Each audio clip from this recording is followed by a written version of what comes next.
My name is Audra Lane, and I was 35 years old when Human Resources called me about the resignation I never sent. I was standing outside Conference Room 4 at Wexford Health Systems, holding my badge in one hand and a stack of staffing reports in the other, when Denise Calder from HR asked if I had a private minute. Her voice was careful in that way office voices become careful when a simple question has teeth. She said, "Audra, I am calling because this resignation does not read like you." For a second, I thought I had misheard her. I had not resigned from anything. I was one of 3 finalists for Senior Operations Director, the role I had spent 10 years earning through late nights, emergency staffing plans, supply shortages, patient flow disasters, and compliance audits that made grown executives sweat. The promotion came with a $42,000 salary increase, a seat at the regional leadership table, and authority over the modernization project my hospital had needed for years. My husband, Miles, had spent 3 months calling it ours. "The promotion is ours, Audra," he kept saying. "Your title, my strategy, one household win." I thought that meant he was proud. Then HR forwarded me the email. It came from my employee portal at 11:46 on Friday night, while I was asleep upstairs after a 16-hour day. It said I was withdrawing from the promotion process and resigning from consideration because I had realized the role would pull me away from the home life my husband and I were rebuilding. Those were not my words. But they sounded like someone had studied the words my husband wanted me to say. By the end of that week, it would trace the login to our home laptop. I would find draft versions of the resignation in a synced cloud note on our shared tablet.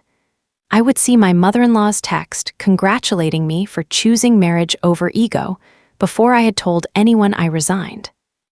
And when HR placed the fake resignation beside Miles's private proposal to sell Wexford a consulting contract after my promotion, the whole room would understand what I had been too loyal to name. My husband was not celebrating my career. He was trying to own the door it opened.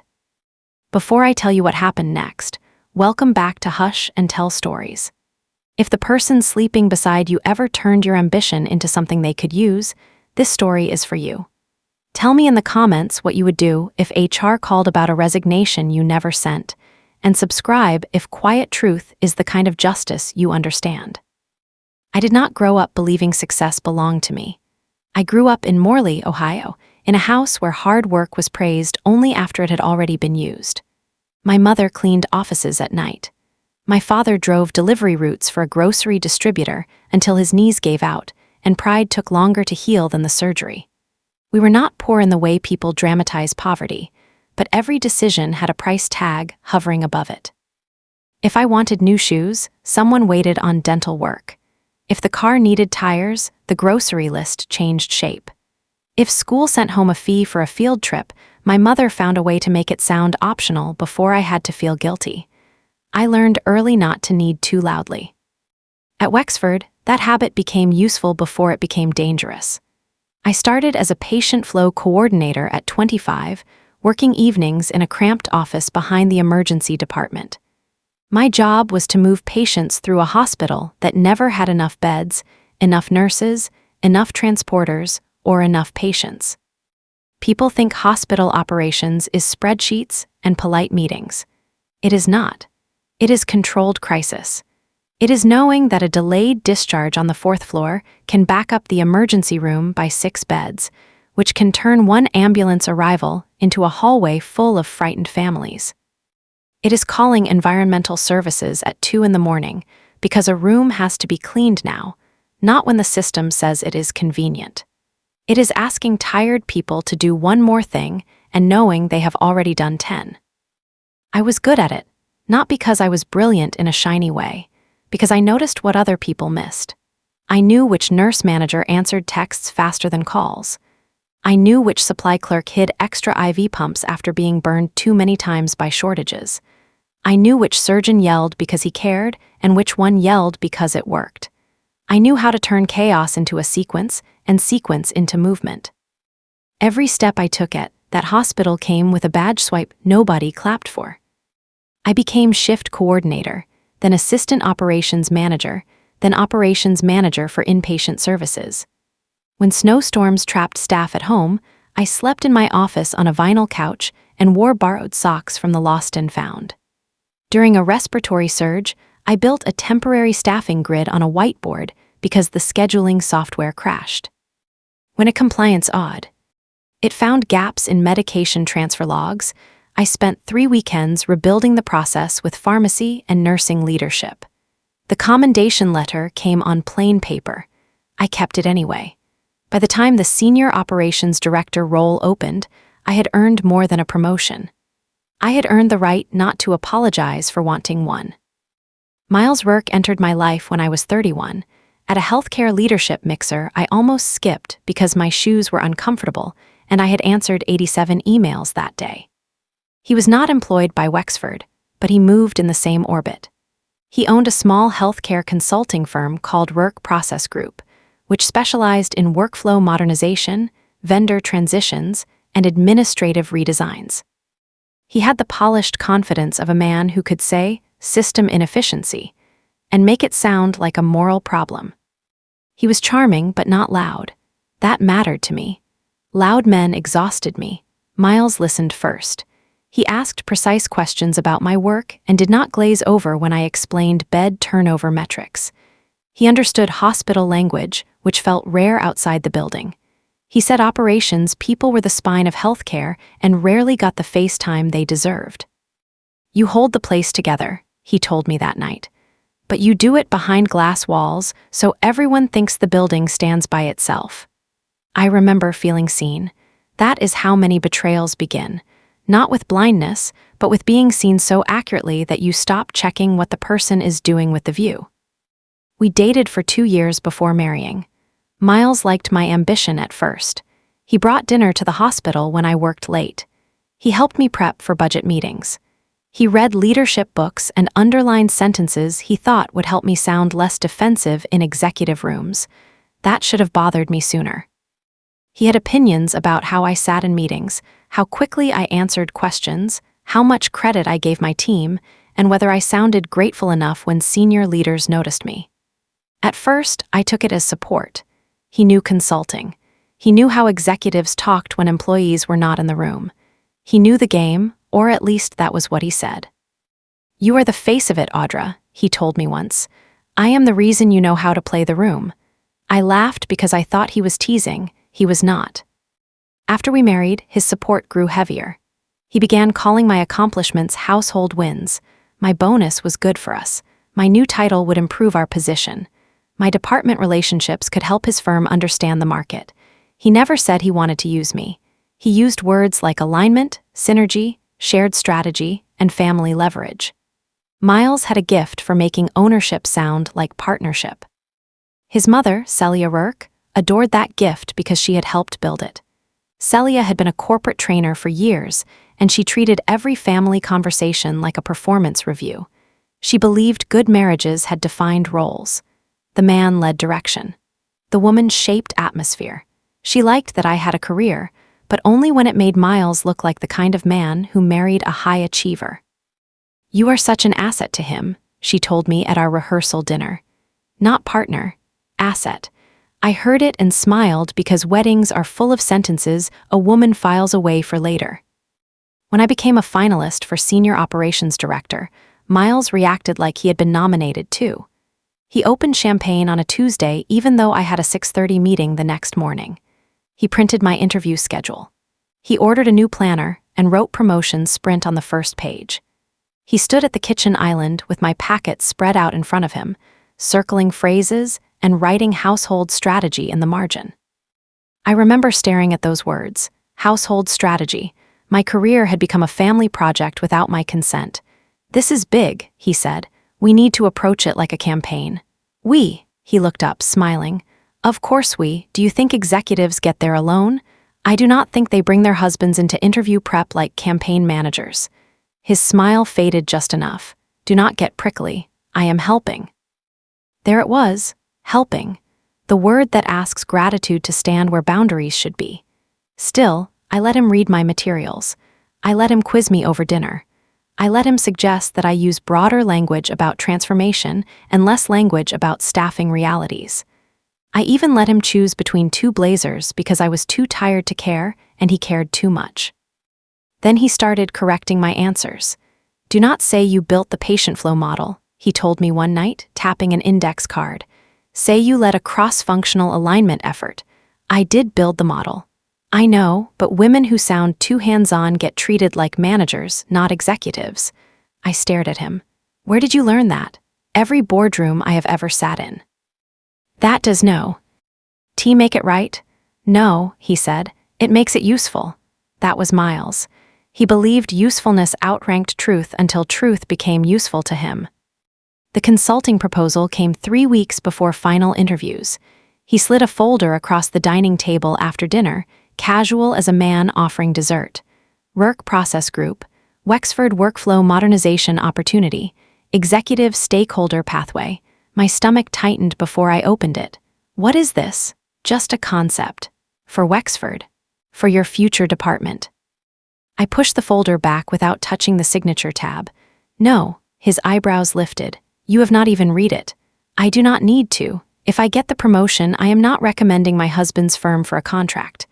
"Audra, that is not how relationships work at that level. It is how ethics work at every level." He leaned back. The warmth left his face slowly, like a light dimming by degrees. "My promotion is not a doorway for your invoice," I said. His jaw moved. "That is a very ugly way to describe a husband trying to build something with his wife." "No, it is a clear way to describe a conflict of interest." He did not shout. Miles rarely shouted. He became precise, which was worse. "So you would benefit from my coaching, my insight, my strategy, and then pretend I am some vendor off the street." "I never asked for coaching that came with a contract. You did not mind it when it made you better." That sentence stayed in the room for days. After that, he changed tactics. He stopped talking about the proposal and started talking about the marriage. The promotion would mean longer hours. The promotion would mean more travel to the regional office. The promotion would change how people saw us. The promotion would put me in rooms with men who lived for work and had divorced twice by 50. The promotion would create imbalance. "Power changes women," Celia told me over Sunday lunch, stirring sugar into tea she never drank. "Not always badly, but enough that a wise woman notices before her home becomes a hotel." Miles looked at me as if waiting for me to prove I was wise. I said, "Responsibility changes schedules. It does not change vows." Celia smiled sadly. "That is what ambitious women say before they learn the cost." I should have been angrier. Instead, I felt tired. There is a special exhaustion in defending a future that has not happened yet. Miles's pressure became more direct the week before final review. I was folding work pants in the laundry room when he stood in the doorway and said, "Maybe withdrawing would not be defeat. Maybe it would be maturity." I kept folding. He continued, "A title that makes you forget your husband is not a promotion. It is a warning." I looked up. "I have not forgotten you. You are already speaking like someone I have to schedule time with." "That is because you keep turning conversations into strategy sessions." He crossed his arms. "If you will not consider what this role does to us, then you are proving my point." I set the pants down. "You mean if I do not give you veto power over a job I earned, I am selfish?" "I mean marriage is not a solo climb." "No," I said, "but neither is it a ladder you get to pull down when I climb higher than you expected." His face hardened. That night, I saved his texts. The ones where he asked whether I had considered withdrawing. The one where he said a mature wife knew when timing was wrong. The one where he said, "Maybe the strongest move is choosing us before Wexford chooses you." I did not save them because I thought he would sabotage me. I saved them because something in me had stopped trusting his vocabulary. Friday night, I came home after a 16-hour day. We had a patient transfer grid collapse after 2 transporters called off, a family complaint about a delayed discharge, and a supply issue with central line kits that made my phone ring until my ear hurt. I showered, ate half a bowl of soup, and fell asleep around 10. Miles said he was staying downstairs to pay bills. At 11:46, someone used my saved credentials on the home laptop to log into my employee portal and submit a resignation from the promotion process. I did not know that until Monday. Monday morning began with coffee in a paper cup, a leadership huddle, and Denise Calder's call. I went from confusion to fear to something colder in less than 3 minutes. Denise asked me to confirm whether I had sent the email. No, I said. I did not resign. There was a pause. That is what I hoped you would say, she said. Those words told me 2 things. First, Denise did not believe the email sounded like me. Second, she had not called just to process paperwork. She asked me to come to HR at 2 o'clock and bring any relevant information. She had already looped in IT security because the resignation had implications for both the promotion process and portal access. I spent the next hour performing normalcy. That is something women in crisis become very good at. I answered emails. I attended a meeting about bed capacity. I reviewed a staffing memo. I smiled at a colleague who asked if I was ready for final interviews. I said yes because the alternative was explaining that someone may have tried to erase me electronically while I slept. At 2 o'clock, I sat in a small HR conference room with Denise and Jonah Reed from IT security. Jonah was young, serious, and careful with his laptop. Denise placed a printed copy of the resignation email in front of me. The first line said, "After careful reflection with my husband, I have decided to step back." My hands went cold. Denise watched my face. "This is not my wording," I said. Jonah slid another page across the table. Login report, employee portal, home IP address, 11:46 Friday night, device recognized from prior sessions. "The system thinks it was you," Jonah said. "The question is who had your laptop and password." I looked at the timestamp. Friday night, 11:46. Miles downstairs paying bills. My voice sounded calm when I answered. "My husband." Denise folded her hands. "We are not making conclusions in this room today. We are opening a review.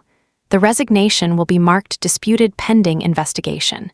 You remain in your current role. The promotion panel will be informed that the withdrawal is under review." I nodded, but my throat hurt. There are moments when professional language saves you. Disputed, review, pending, investigation. They are not comforting words exactly, but they create walls around panic. Denise said, "Audra, do you have any reason to believe someone close to you wanted you out of the process?" I thought about the proposal folder, the laundry room conversation, Celia's tea, Miles's index cards, his voice saying the promotion is ours. "Yes," I said. When I came home that evening, Miles was making salmon. He looked up with the performance of domestic innocence. "How was work?" I placed my tote on the chair. "Interesting." He waited. I said nothing else. That confused him more than an accusation would have. He asked about dinner. I said I was not hungry. He said I needed to eat. I said I had soup at work. Every sentence was ordinary and false because the truth was standing quietly behind all of them, watching. I did not confront him that night. I had learned enough from operations to respect sequence. You do not announce a system's failure before you know the downstream impact. You isolate, you document, you preserve. At 5 the next morning, while Miles slept, I went downstairs to the home office. The laptop was on the desk. I photographed it before touching anything. Then I opened the browser history. Wexford Employee Portal, Friday night, 11:41, draft email page, 11:44, submit page, 11:46. I took photos. I checked the recycling bin. Empty. I checked the downloads folder. Nothing. Then I opened the shared household tablet because Miles used it for grocery lists, bill reminders, and the cloud notes we both sometimes accessed. There were synced notes under his account because he never logged out. I did not search randomly. I searched resignation. 3 notes appeared. A withdrawal, cleaner version. Family first phrasing. I sat down slowly. The first draft was rough, full of phrases Miles used when he was trying to sound compassionate. The second was smoother. The third was almost identical to the email HR had shown me. One line made me feel physically ill. I have realized the role would pull me away from the home life my husband and I are rebuilding. We were not rebuilding anything until he broke it. I screenshotted every note. I photographed the tablet with the date visible on my phone. I exported copies to an external drive. Then I put everything back exactly as it was. At work, I forwarded the screenshots to my personal attorney referral account, but did not send them to HR yet. Not without counsel. That was when Celia texted, "I am proud of you for choosing your marriage over ego. A good wife knows when ambition starts costing her home." I stared at the message in the parking garage. She knew before I had told anyone. Not because HR told her. Not because I told her. Because Miles had prepared the audience before the curtain opened. 2 more messages came that day from people connected to Miles's consulting world. One said, "Heard you are taking a step back. Hard choice, but family matters." Another said, "Miles said you are focusing on home right now. Respect. Respect." People were respecting a lie written in my name. By noon, I had a folder on my desktop labeled Timeline. In it went the HR email, the portal log, laptop history photos, CloudNote screenshots, Celia's text, colleague messages, Miles's consulting proposal, and the texts where he pressured me to withdraw. If he used my name in the system, I was going to answer with the system. That afternoon, I called Kara Voss, an employment attorney recommended by a former Wexford director who once told me that HR can be fair and still needs paper. Kara had a voice like clean glass. She did not gasp, did not flatter, did not call me brave. She asked questions. Who had access to the laptop? Who knew the portal password? Did Wexford require multi-factor authentication? Was the resignation accepted? Had the promotion panel been notified? Did Miles or his firm have current or pending business with Wexford? Did I have a copy of his proposal? Had I told him I would not recommend his firm? When I said yes, she went quiet for 1 second. Then she said, "Do not beg them to believe you. Give them a timeline they can audit." I met her the next morning. Her office was in a renovated brick building with old floors and new locks. She placed tabs on a binder and labeled them Timeline, Access, Motive, Narrative. The words looked almost too simple for something that had cracked my marriage open. Timeline held the Friday night login. Access held the laptop and saved credentials. Motive held the consulting proposal and my refusal. Narrative held Celia's texts and the draft language about family stability. Kara wrote a letter to HR requesting formal preservation of logs, reinstatement to the promotion process pending investigation, protection from retaliation, and review of any conflict of interest involving Miles or work process group. She did not call Miles a criminal. She did not need to. Paper is strongest when it does not overreach. The part that still makes me angry is how ordinary the access looked before it became a weapon. Miles knew my password because I had trusted him during a flu week the previous winter.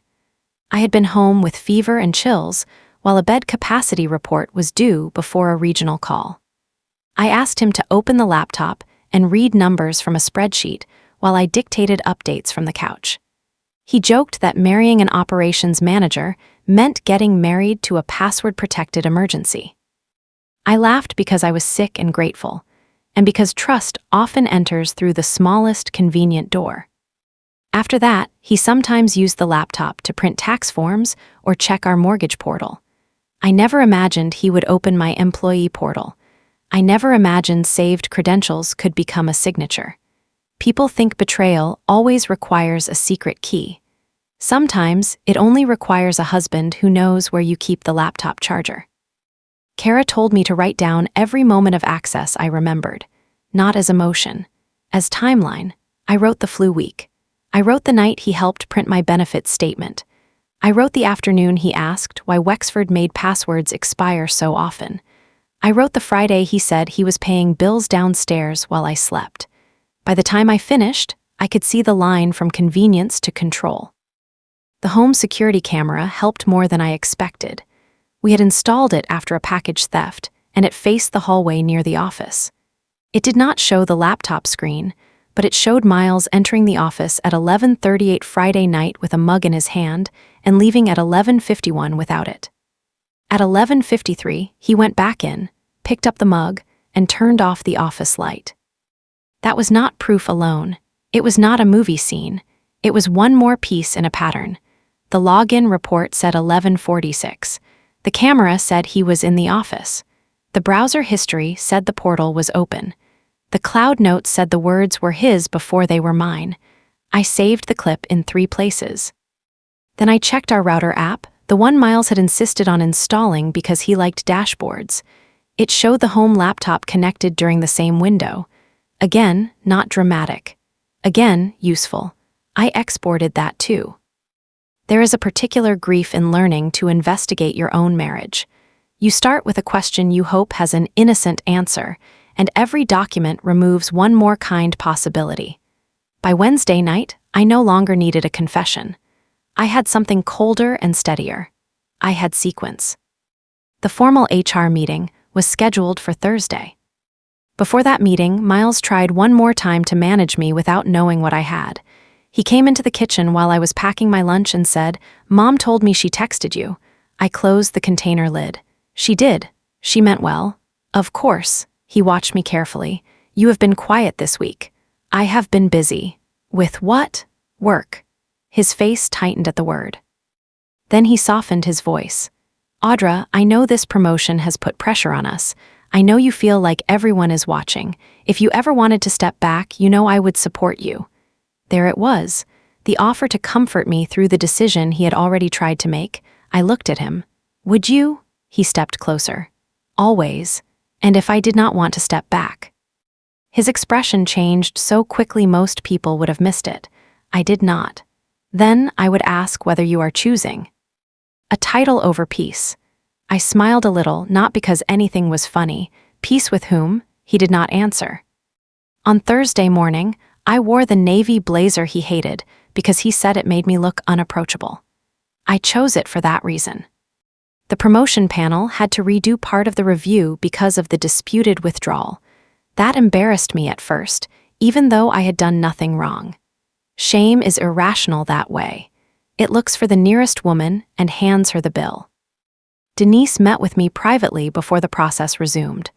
She told me the panel had been instructed not to treat the incident as evidence of instability, indecision, or domestic distraction.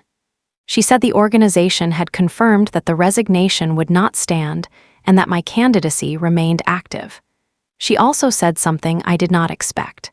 "We almost accepted it before I called," she admitted. I looked at her. "The wording was formal enough," she said. "The portal was valid, but I have read your writing for years. You do not use phrases like personal ambition when you mean patient care. And you never send a major decision at almost midnight without a follow-up call." That almost broke me, not because she saved the promotion, because someone at work knew my voice well enough to notice when it had been stolen. For days after that, I wondered how many women lose things because no one recognizes their voice. A resignation accepted, a bank form processed, a school record changed, a benefit removed, a story repeated until the person it harms sounds unreasonable for objecting. Systems are full of boxes, and boxes love signatures more than truth. I had been lucky enough that Denise knew the difference. Kara corrected me when I said lucky. "You were not lucky that you built a professional reputation consistent enough for someone to question the email," she said. "That is evidence too." I carried that sentence with me into the next meeting. The HR meeting included Denise from HR, Jonah from IT, a Wexford legal representative, the promotion panel chair, Kara, and me. No Miles yet. Not at first. Denise began by stating that my alleged resignation remained disputed. Jonah reviewed the portal logs. Kara presented the timeline. I handed over the CloudNote screenshots, the home laptop history, the text messages, and the proposal folder. Then Denise placed the resignation email beside Miles's cloud draft. The matching phrases were highlighted. "Home life my husband and I are rebuilding. Step back from personal ambition. Choosing family stability." The panel chair, Dr. Annika Sloan, read the pages in silence. She had always been difficult to impress and impossible to rush. I respected her for both. Finally, she looked at me. "Did you write any version of this?" "No." "Did you ask your husband to draft a withdrawal?" "No." "Did you intend to resign from the promotion process?" "No." My voice did not shake. I had wondered if it would. It did not. Denise said, "Audra, is there anything you want entered into the record in your own words?" I looked at the fake resignation, then the draft, then the login report. I did not resign, I said. Someone used my access to remove me from a room I earned. No one spoke for a moment. Then Kara handed over the consulting proposal. Dr. Sloane's face sharpened as she read Work Process Group on the cover page. This firm has made informal contact about our modernization project, she said. Denise looked at legal counsel. Kara said, my client refused to recommend her husband's firm if promoted. The draft resignation followed that refusal and direct pressure to withdraw. The room shifted from concern to something heavier. A fake resignation is bad. A fake resignation tied to a possible vendor conflict is worse. A fake resignation that removes a qualified internal candidate who refused to provide access to a spouse's firm becomes a problem organizations do not like seeing in writing. Wexford paused the promotion decision that afternoon. Miles was contacted for a separate meeting because his firm had pending discussions with Wexford. He called me 6 times before I left work. I did not answer. The next day, Kara and I were present when Miles joined a meeting with Wexford Legal, HR, and Procurement. He arrived in a charcoal suit and the face he used when he wanted a room to believe he was the reasonable person in it. He looked at me first. Wounded, betrayed, almost convincing. Audra, he said softly. I did not respond. Denise explained that Wexford was reviewing unauthorized access to an employee portal, a disputed resignation, and potential conflict concerns involving his firm. Miles said he had no idea what she was talking about. Then Jonah showed the login report. Miles said many people had access to home Wi-Fi. Then Denise showed the resignation email. Miles said it sounded like something I had been considering emotionally. Then Kara showed the CloudNote drafts. Miles became very still. Den. Issa placed the draft beside the email. The phrase family stability over personal ambition was highlighted on both. Miles stared at his own words. For the first time since I had known him, he seemed to understand that language could betray him too. He cleared his throat. Those were private notes. Kara said, private notes that match an unauthorized resignation submitted through my client's employee portal. I was trying to help her think through options. I looked at him. You submitted one of those options as me. He turned toward me. I was trying to protect our marriage. There it was, the last costume. No, I said. You were trying to protect your access. His face flushed. I continued because the room needed the plain version. You wanted my title connected to your strategy. When I refused to make my promotion a doorway for your invoice, you tried to remove me from the doorway entirely. Miles looked at Wexford Legal Counsel. This is marital conflict. It has nothing to do with my firm. Dr. Sloane, who had joined silently halfway through, spoke from the end of the table. You made it our concern when the resignation came through our system. That sentence ended the meeting more than any argument could. Wexford did not announce scandal. Real institutions rarely do. They documented. They restricted. They removed Work Process Group from any current or future consideration connected to the modernization project. They required security updates to my account. They reinstated me formally to the promotion process. They preserved the incident record. I walked out of that meeting with my job intact and my marriage altered beyond recognition. Miles followed me into the parking garage. Do not leave like this, he said. I turned around. Like what? Like I am some villain. I looked at him and I saw the man who had brought me soup, the man who had underlined leadership articles, the man who had stood in our kitchen calling my title ours. I saw all of him. That was the terrible part. Seeing the whole person does not always make forgiveness bigger. Sometimes it makes the damage clearer. You are not a villain, I said. You are a man who thought love gave you administrative access to my life. His eyes filled. I panicked. You drafted 3 versions. I thought you were leaving me behind. So you tried to leave me professionally dead before I could move forward. He flinched. Good, not because I wanted to hurt him, because a precise truth should reach the person who created it. Celia called that night. I let it go to voicemail. Her message was exactly what I expected. Audra, marriage requires mercy. Miles made a mistake because he was afraid of losing you. I hope you do not let ambition turn you into a woman who cannot forgive fear. I saved it. Then I sent it to Kara. Not because I needed to punish Celia, because I was done letting other people turn my boundaries into character flaws without documentation. Miles tried to reach me through tenderness after the documents failed. He left a note on the kitchen counter the weekend after his meeting with Wexford. Not an email, not a text. Handwriting, because handwriting feels human even when the words avoid the truth. He wrote that he missed us. He wrote that ambition had scared him because he had watched other marriages turn into parallel lives. He wrote that he had made a desperate choice because he loved me and did not know how to compete with a job.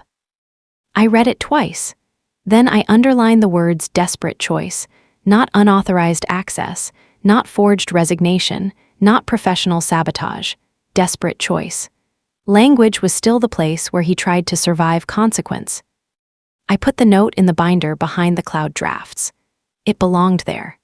Not because every painful sentence needed to become evidence, but because I had finally understood that a person's explanation can reveal whether they are sorry for the harm or sorry that the harm now has a name.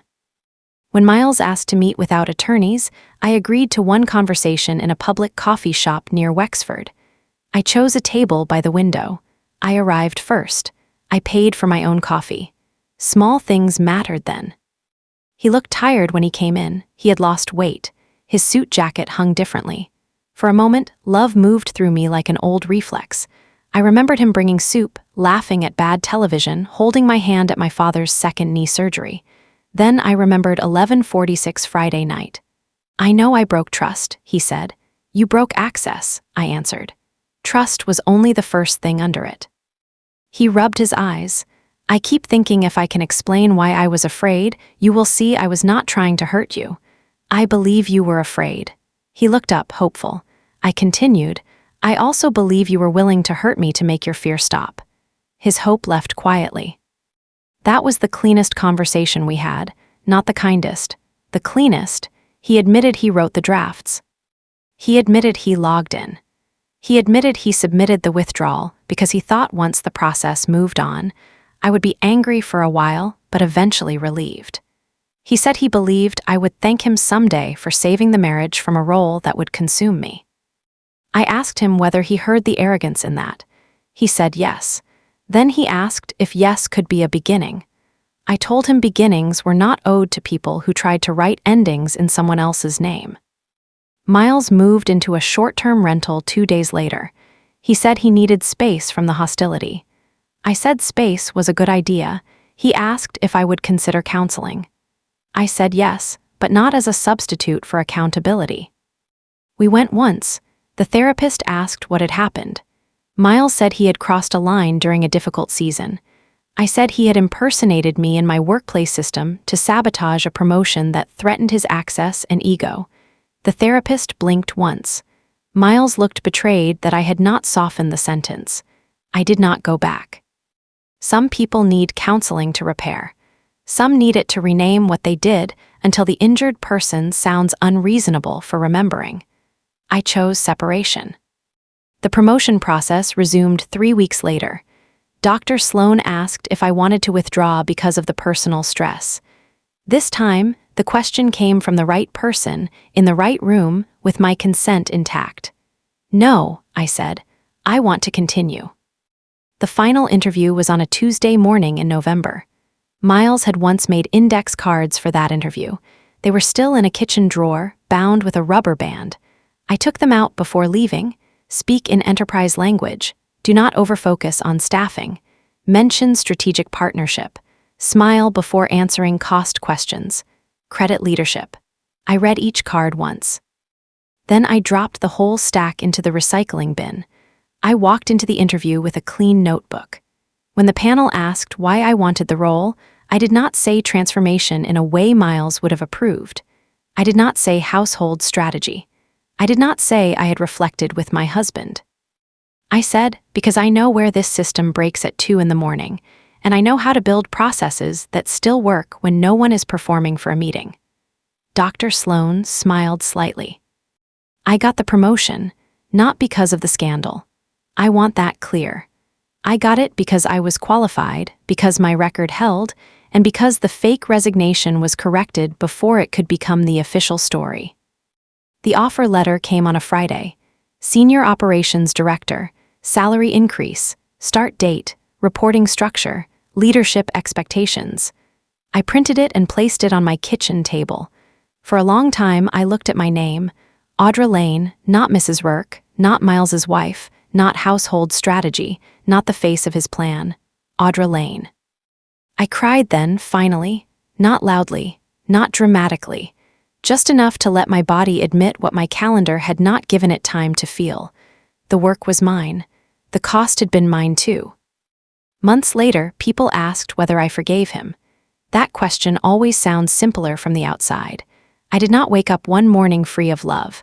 I did not stop remembering the good meals, the warm hands, the early compliments that had felt like being seen. I did not turn him into a monster so I could leave without grief. I grieved the man I thought was proud of me. I left the man who tried to resign for me. Those were not the same man, but they lived in the same body. Celia sent one final note before the divorce filing became public among their family. It said, "I hope the title keeps you warm." I almost answered. Then I put the note in the binder behind the resignation email and let it become paper like the rest. Paper cannot love you, but sometimes it can stop lies from outliving you. Wexford promoted me, but it also changed its security process after the incident. Multi-factor prompts became stricter. Resignation and withdrawal requests for leadership candidates required verbal confirmation. Saved home device sessions expired faster. Jonah sent a hospital-wide reminder about account access that did not mention me, but felt like it had my fingerprints under the ink. Some people might have hated that. I did not. There was comfort in knowing the damage had become prevention for someone else. Not enough comfort to make it worth it. Nothing makes betrayal worth it, but enough to keep the event from feeling like waste. A month into the new role, a younger manager named Celeste asked if she could speak to me privately. She closed my office door and said her boyfriend kept asking for access to her work calendar because he wanted to understand why she was so busy. She said it sounded reasonable until it did not. She said the new security email made her think twice. I told her the truth without telling her my whole story. People who respect your work ask about your day, I said. They do not need your passwords to be. Leave, you are busy. She nodded like someone had moved a chair out of a doorway. After she left, I sat at my desk for a long time, looking at the ambulance bay below. The work continued. Patients arrived. Staff called. Meetings stacked themselves on my calendar. Life did not pause because my marriage had become a file. That was painful. It was also mercy. The world kept asking me to be useful, and usefulness had always been one of the ways I found myself again. On my first morning as Senior Operations Director, I arrived before sunrise. The hospital lobby was still quiet, floors freshly polished, coffee kiosk not yet open. I clipped on my badge and took the elevator to the administrative wing. Conference room 4 was dark when I passed it. That was where I had been standing when HR called. I paused there for a second, not to be dramatic, but because some places deserve acknowledgement. A life can split beside a conference room, a copier, a stairwell, a kitchen sink. There is rarely music when it happens. Then I kept walking. My office was small, with a window facing the ambulance bay. Someone had left a clean notebook on the desk. No index cards, no margin notes, no household strategy. I opened the notebook and wrote one sentence on the first page. The promotion was never ours. The work was mine. Before you go, tell me this. If your husband sent a resignation in your name because your success threatened his plans, would you ever trust him with your passwords, your career, or your future again? And tell me your name and the city you are watching from. I want to know where this story found you.